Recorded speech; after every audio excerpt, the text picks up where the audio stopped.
नमस्कार। मत बहुत लोक पचार सारे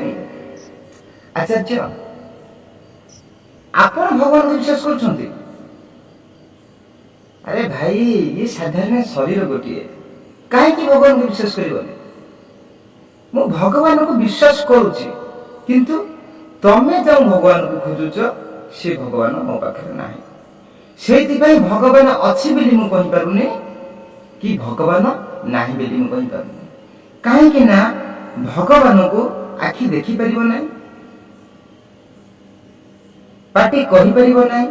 नाक सुंघी परिबो नाही त्वचा स्पर्श करि परिबो नाही एवं कान मध्य ताको सुनि परिबो नाही सूक्ष्म शरीर मध्य ताको आमे अनुभव करिबा नाही। आपण जो कहते भगवान अच्छी कि नहीं कहीं ना आपण जो भगवान को खोजुछंती से भगवान मो पाखे नाही आ मो पाखे जो भगवान अछंती मो भगवान अछंती मो भगवान को आपण को मु देखि पाइबी नाही कहीं ना आपण जो भगवान को खोजुछंती आपण भाबुछंती कोन आपण को भगवान को दुईटी हाथ दुईटी गोड़ गोटे मुंड भगवान को सब अछि भगवान वास्तव में होछंती निराकार। आपण जो कहते भगवान अछंती ना नाहंती एक कथा बहुत साधु संत आगुर कहि सारिछंती कौन कहते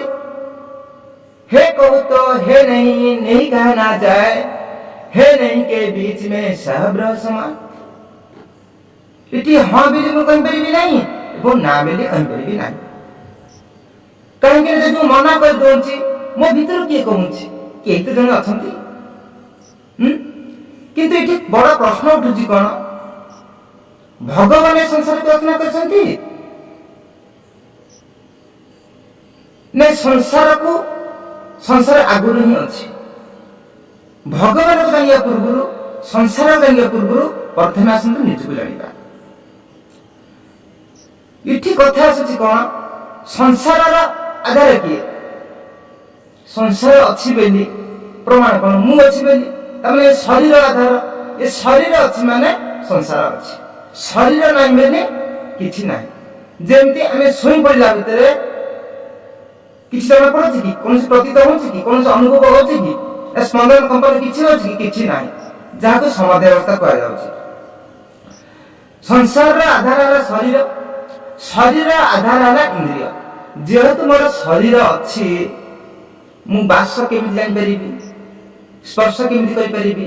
दृश्य केमि करिबि सुनिबि केमि तमने मोर इंद्रिय दरकार शरीर रा आधार होछि इंद्रिय बुझि परछन्ते शरीर रा आधार होछि पांच ज्ञानेन्द्रिय एवं पांच है कर्मेन्द्रिय ज्ञानेन्द्रिय कि होछि मन बुद्धि चित्त अहंकार भावना कल्पना ई जो जिंस रह गेला एटा ज्ञानेन्द्रिय आसुछि एवं कर्मेन्द्रिय कोन रहला हम शरीर रा जेते सब जिनिस अछि कि कर्म करछि पांचटी जिनिस से होछि कि हाथ गोड़ पाटी मल एवं मूत्र बुझि परछन्ते ये है कर्म इंद्रिय बुझबा शरीर रा आधार होछि कर्मेन्द्रिय हिंगला कर्मेन्द्रिय रा आधार किए मन कर्म करिया किए आदेश दो मन सिना आदेश दो मन जहा चाहिबो से करबो ना जदि मते आखिरे गोटे जिनिस दृश्यमान होछि शरीर को जीवा पाई मन तो आदेश दो ना त माने इठी कोन होछि कर्मेन्द्रिय रा आधार होछि मन बुझि परछते मन रा आधार होछि बुद्धि बुद्धि रा आधार त भीतर जे अछि सेही होछि आत्मा जेउ काम होश रे करा जाय थे से होछि आत्मा द्वारा करा जाय थे आपण आत्मा कहंतु ब्रह्म कहंतु भगवान कहंतु ईश्वर कहंतु निराकार कहंतु जहा भी कहंतु वास्तव रे से होछि एक आमे एवं मु वास्तव रे होछि एक ये होछि आध्यात्मिक भाषा रे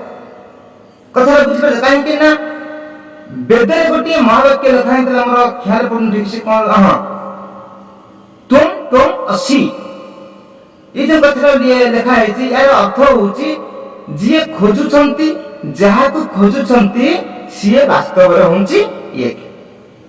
बुझि परछंती आपण भाबुछंती कोन भगवान ये संसार को बनैछंती ईश्वर का पूर्वरु संसार रे किछि नथले आपण एटा मानंती ईश्वर का द्वारा ईश्वर का भीतर ईश्वर निजे ही सृष्टि की रचना करछंती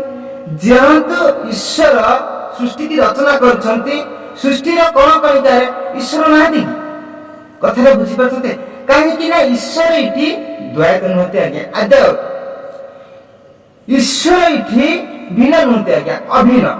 କାହିଁକି ନା ଈଶ୍ୱର ହଉଛି ଆପଣଙ୍କଠୁ ଅଲଗା ନୁହନ୍ତି।